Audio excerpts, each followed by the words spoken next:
Welcome everyone, this is Peter Ramos, also known as Primarch, and this is House Vyronii. House Vyronii is the first of 4 knight households that the project contains. The project will span 2 loyalist and 2 trader household. And there will be a total of 6 Titan Legios to accompany the 4 households. The project is known as the Primarch Titan Project, and this is its first offering. More videos to follow with more detailed close-ups of the different parts of House Vyronii. These are the Knights Armiger and Knights Morax. The Knight Armigers come with different types of weapons, like these dual autocannons, or in the case of the ones in the back, they have some other types of weapons. The only drawback I found with these small models was that it was impossible to magnetize the arms. I would have preferred to do that, just to get a better mix of weapons, but I guess this will be just another thing that 3D printing will have to tackle in its own time. So there are 10 Morax and 10 Armigers. The heart of the House Vyronii force, as with all my Knight houses, are the Knight Questoris chassis. They are fully magnetized, the arms. The little pod part on the top comes with a peg that's also removable. These 30 chassis permits me to do basically all the different Knight variants. Like for example, this particular one with the Gatling cannon and the Thunderstrike gauntlet. This would be the Warden variant. Then we have the more typical Knight Paladin with the Reaper Chainsword and the battle cannon, the Questoris battle cannon.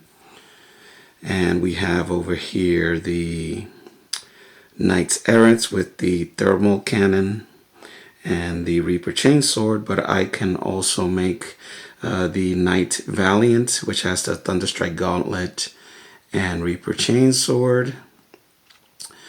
And there's another variant that contains the thermal cannon as well as the battle cannon. So that's what all the extra arms are for. So 30 chassis that can make up to 5 variants of 10 each. Also in the Questoris chassis we have the Knight Styrics with their Volkite Carrioval guns and the Hecaton Siege Claws. There's a group of 10 of these Styric Knights.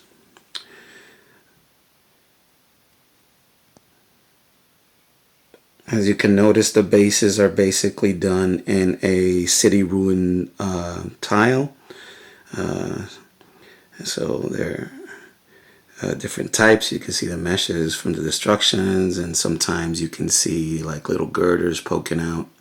So this is the unifying base theme, and these are the Styrics Knights. The last of the Questoris line are the Knights Majura. Knights Majuras are armed with a lightning cannon and also the Hecaton Siege Claw. There are a total of 10 of these knights. And of course, all the knights have the city ruin base. Now we enter to the Cerastus type chassis, the first being the Knight Lancer. The Cerastus line of models are actually quite large. You can have this comparison with the Questoris close by. So they're much taller. This particular model has a little true scale land rhino on the base for scale, just to give you an idea how tall these are. They have, of course, their little ion shield and, of course, the shock lance. As most of my groups, they're built in groups of 10. So these are the Knight Lancers. The next Cerastus type Knights are the Knight Atropos. The Knight Atropos field dual conversion beamer cannons. They are also tall like all Cerastus types in a group of 10. I quite like the effect that the painter gave on these conversion beamers. The contrast of colors looks quite nice. So these are Knight Atropos. These are the Knight Castigators. This is pretty much my favorite model of the Adeptus Titanicus line. I just like the idea of the sword, but in particular, I really do like that Gatling cannon and the ammo feed as a belt that goes all the way into the back. They are quite lovely models. And of course, it helps that they are all professionally painted.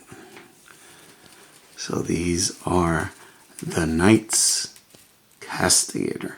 The last in the Cerastus line of Knight chassis is the Knight Acheron.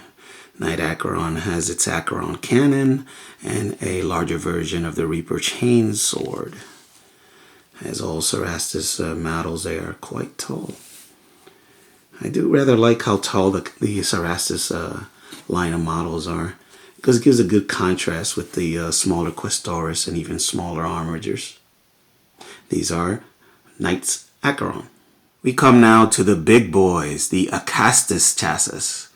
These are the Acastus Knight Porphyrions with their double Magna laser cannons and their carapace mounted and very large iron storm missile pods. Just to give you an idea, size, to the left are the Atropos Questoris, Cerastus, which are already quite tall, but these Acastus models are massive in size.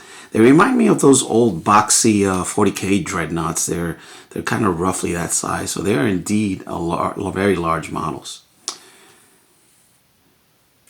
And the last group in the household are the Acastus Knight Asterius, with their very large conversion beamer kind of weapons. As you can see from the Porphyrion next to them, they're roughly the same size. So indeed, quite a large model. It'll be interesting to compare these largest of knights with the Titans from the Titan legions that are upcoming. And there you go. That is all the different parts the House Vyronii is made of. House Vyronii is all made up of legitimate Games Workshop and Forge World models. There are no 3D printed parts in House Vyronii and the Titan project so far, although I pretty much estimate in the future at some point I'll probably start adding some more, especially in the case of the smaller models like the Armigers and the Morax. Since I couldn't magnetize the arms, I would like the options to have different weapon loadouts. So that'll be a task better accomplished under 3D printed models. So this is the first of many offerings for the Primarch's Titan project. This is, of course, only the Imperial part of that project. There are other parts of it which will be revealed as they come out. Next in line is the first Traitor House, Knight House, and that'll be coming out soon. I hope you enjoyed the video. Thank you.